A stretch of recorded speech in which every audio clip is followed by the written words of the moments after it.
Υπάρχουν κάποιες αιτιολογίες που έχουν να κάνουν με την ακτινοβολία, ότι η ακτινοβολία ενδεχομένως να είναι βλαπτική. Είναι απολύτως λάθος. Η επιστήμη λέει ότι η ακτινοβολία είναι περίπου στο 1/5 της ακτινοβολίας που έχουμε σήμερα με το 4G.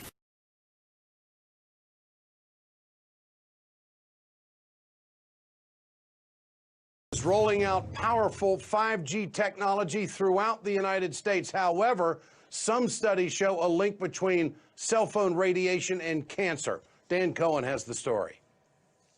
The race is on among cell phone providers to upgrade to 5th generation wireless technology, or 5G.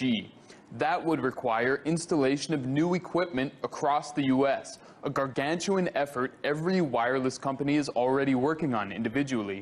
5G uses high-frequency waves that support faster speeds but don't travel as far, requiring a network of antennas built in closer proximity than the existing infrastructure. Wireless companies plan to use light poles, streetlights, anything to minimize their expenses. But health experts worry about potential risks associated with exposure to radiation from cell phone antennas. Cell phones emit low levels of radio frequency energy, or RF. In 2011, the International Agency for Research on Cancer identified RF fields as, quote, possibly carcinogenic to humans. A study in Sweden found that Swedes who talked over cell or wireless phones for over 25 years were at 3 times the risk of developing glioma, a brain tumor that is often malignant, than those who used them for less than a year. And in March, a large-scale lifetime study of lab animals confirmed a link between cell tower radiation and cancer.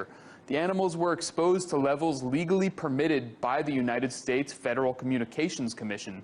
I discussed these studies with Dr. David Carpenter, director of the University of Albany's Institute for Health and the Environment.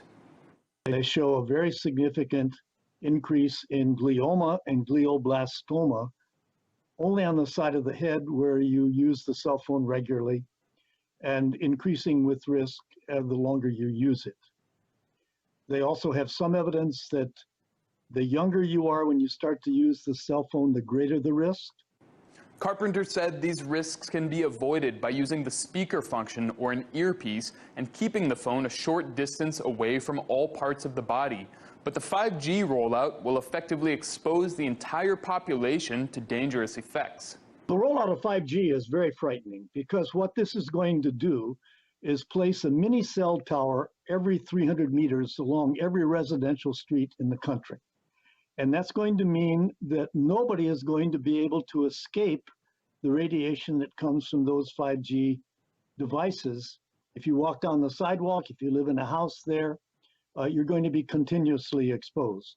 Countries like China, Italy, India, and Russia have far more stringent regulations over cell tower radiation than the United States. Our regulators, dominated by physicists and engineers and not health effects people, ignore all of that evidence and therefore have standards that are totally unrealistic and out of date.